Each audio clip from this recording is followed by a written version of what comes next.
Halo semuanya, kembali lagi di channel ini dengan motonya kami tidak pernah meragukan permintaan viewers meskipun permintaan viewers aneh-aneh.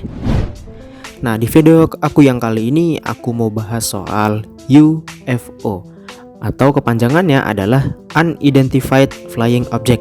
Nah, kalau dalam bahasa Indonesianya adalah beta, benda terbang aneh. Nah, beberapa waktu yang lalu itu sebuah video penampakan benda aneh di langit Malang viral di aplikasi TikTok. Dan tayangan tersebut itu memperlihatkan suatu benda berbentuk pipih mirip piringan hitam yang diperkirakan objek terbang aneh ataupun UFO. Dan beberapa orang menganggapnya itu adalah hasil editan gitu ya. Nah, itulah keterangan yang disampaikan oleh Ketua Beta UFO Reza Wardana.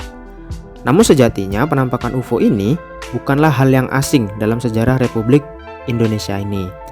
Nah, sejak 1950-an laporan kehadiran benda terbang aneh itu banyak berdatangan dari berbagai pelosok di Indonesia.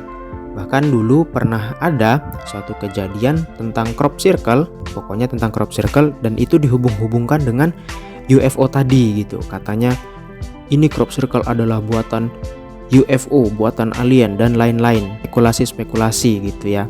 Berikut ini adalah beberapa fakta-fakta mengenai UFO ini yang pernah ada di Indonesia. Check it out. Disangka pesawat Inggris. Tokoh perintis terbentuknya Lembaga Penerbangan dan Antariksa Nasional atau disingkat dengan LAPAN mengisahkan bagaimana benda-benda terbang tak dikenal tersebut kerap mengunjungi Surabaya dan sekitarnya pada 18 sampai dengan 24 September 1964. Hebatnya, penampakan mereka berlangsung secara serempak dan bisa dilihat bukan saja lewat radar, namun juga secara langsung oleh mata banyak orang. Salatun pernah berkata, benda-benda tak dikenal itu mulai beraksi sesudah matahari terbenam dan menghilang menjelang fajar menyingsing. Masyarakat Surabaya sempat dibuat panik oleh keadaan atau kehadiran benda-benda aneh tersebut. Mereka menduga benda-benda aneh itu adalah pesawat-pesawat canggih milik Inggris yang sedang menjalankan perang. Sebagai catatan, antara tahun 1964 sampai 1965, lewat program Dwi Komando Rakyat atau Dikora, Indonesia tengah berkonfrontasi dengan Malaysia dan Inggris. Tembakan artileri anti serangan udara. Para saksi mata mendeskripsikan UFO itu adalah benda hitam yang kadang memperlihatkan ekor api yang lebih panjang dari api gas buang pesawat pancar gas. Kendati bentuknya badannya disembunyikan gelapnya malam, namun mereka memancarkan lampu yang sangatlah terang di bagian bawahnya. Dikisahkan seorang penerbang Auri yang suatu malam tengah berada di dekat porong.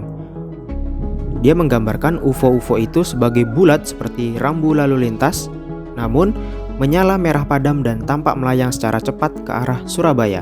Pasukan Pertahanan Udara Surabaya pernah menghujani pesawat-pesawat aneh itu dengan tembakan artileri anti serangan udara. Alih-alih jatuh tertembak, UFO itu seperti tak terpengaruh dengan peluru-peluru kaliber besar itu. Yang ada malahan pecahan peluru-peluru itu mengenai penduduk hingga jatuh korban, dan korban tersebut mengalami luka-luka. Bung Karno percaya UFO. Nah, ini salah satu fakta yang sangat-sangat mencengangkan ya. Pada 29 September 1964, Komando Pertahanan Udara Nasional mengeluarkan rilis jika benda-benda aneh itu adalah pesawat tak berawak milik musuh yang tengah melakukan Cywar. Komando Pertahanan Udara Nasional atau disingkat dengan Kohanutnas mengimbau kepada masyarakat untuk tidak panik karena soal itu sedang ditangani oleh pihak militer Indonesia. Bahkan, Wakil Perdana Menteri kedua Dr. J. Leimana merasa perlu angkat bicara. Takkan, dia menghimbau masyarakat tetap tenang dan tidak menimbulkan suasana yang keruh serta dilarang membuat desas-desus dan tafsiran-tafsiran aneh lainnya. Selaku penasehat ilmiah Menteri atau Panglima Angkatan Udara, Salatun sendiri sempat dipanggil oleh Presiden Soekarno untuk membahas soal itu. Hal tersebut dibenarkan oleh Guntur Soekarno Putra saat dia hadir sebagai narasumber dalam acara diskusi online tentang UFO yang diadakan oleh Beta UFO pada 17 Maret 2021. Menurut Guntur, Bung Karno sendiri mempercayai adanya fenomena UFO itu. Secara pribadi, mereka berdua malah pernah mendiskusikan soal adanya makhluk luar angkasa yang memiliki kecerdasan otak di atas rata-rata manusia itu, bersama si Salatun.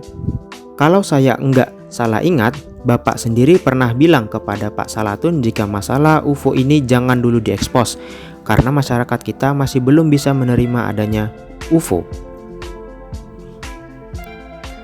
Nah, itu adalah beberapa fakta unik atau fakta aneh mengenai UFO atau perkembangan UFO yang ada di Indonesia. Bahkan fakta yang terakhir bikin aku terkejut gitu ya. Pas aku baca, wah, seorang Pak Soekarno itu percaya dengan UFO. Nah, bagaimana dengan kalian? Apakah kalian percaya dengan UFO? Kasih komentar kalian di kolom komentar dan jangan lupa like dan subscribe-nya, karena kedua hal tersebut sangat membantu aku dalam mengembangkan channel ini. Sampai jumpa di video berikutnya dan bye.